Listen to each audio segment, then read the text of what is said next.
Freewell released a new magnetic filter system, the K2. I used this system for my work for the past months, and I can say it's the most interesting and versatile filter system I've tried in many years. Hello everyone, my name is Andrei Dima. I'm a professional travel photographer and video maker, and today I'm going to review the Freewell K2 magnetic versatile filter system. Even if you do just photography or you only shoot video, or maybe you do both, you know filters are very important, and we invest a lot of money on different filter systems over the years because we need different filters for different things, and some of them don't fit between systems. Well, Freewell wants to break that trend with the K2 because with their versatile filter system you can use circular and square-like filters. That is so useful for video and photo. Let's take a look at the system and how it works.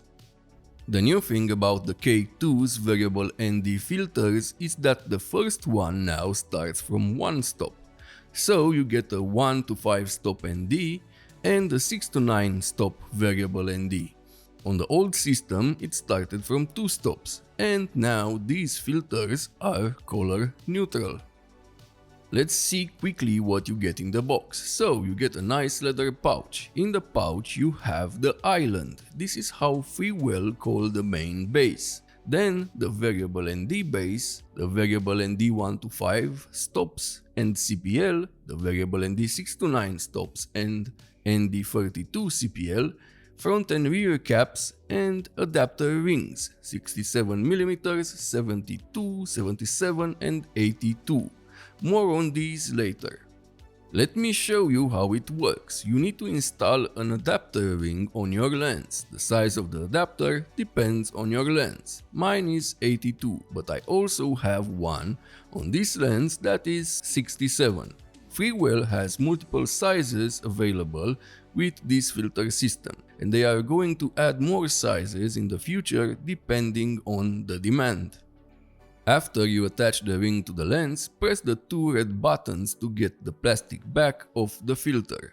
Then attach the base of the system to the ring on the lens. Adjust the base using the green level until it fits your needs. This is great for gradient filters. Now lock it with these 2 red screws.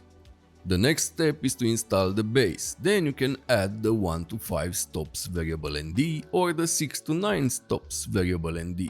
I really like that the variable ND has hard stops on each end, so you don't need to worry about that.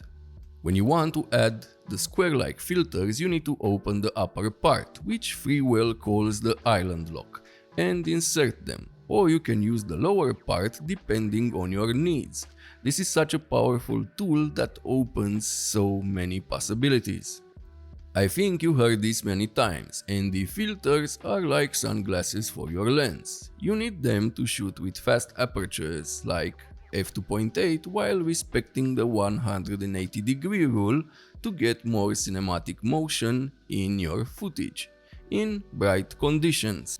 Or you need to shoot at higher ISOs because you are shooting in HLG or a log profile like I did here.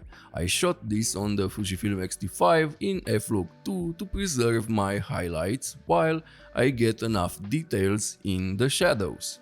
Fujifilm's f-log2 base ISO is 1000 on the X-T5 and 1250 on the X-H2S, so a variable ND is a must when shooting video like this. Also, I am glad that they made a 1 to 5 stops variable ND because when the light is starting to go down, a 1 stop ND is just very useful. And now with the K2 filter system, you can add a glow mist filter over that variable ND to make your footage even better, more filmic. I use glow mist filters or diffusion filters to reduce that too digital look of modern cameras and make it more filmic. Here you can see the effect of the glow mist during the day and how easy it was to remove and add while filming. I love long exposure photography, and most of my cityscape or landscape photos were taken with a variable ND. I used them at night for longer than 30 seconds exposures to reduce the people in the frame, or during the day to add motion to my pictures. Besides landscape and cityscape, I also like to shoot street photography, and for this I use a diffusion filter to give a film-like look to my photos. But now, with the K2 filter system, I can combine a variable ND with a diffusion filter to get some cool photos, film-like that also have some motion in them. Another cool thing is that Freewell provides some streak filters, one blue and one gold. If you don't know what these do, let me tell you, they mimic those J.J. Abrams style flares that are actually the signature flares of anamorphic lenses. Yes, with this filter you add anamorphic flares on any lens, as you can see in my footage here. As I said earlier, Freewell also provide gradient ND filters, and here I have a reverse gradient filter. This is great when you shoot sunrises or sunsets. If you remove the base filter and turn around the 1 to 5 stop VND, you get a circular polarizer filter. These are great if you want to cut reflections from windows, water, foliage and much more to increase the contrast of photos or improve your video.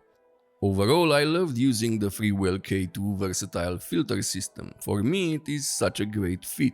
Now I can use only one filter system instead of two, and that makes my work faster and easier. While using the K2 filters, I did not notice any color shifts, so the true color statement is accurate in my opinion.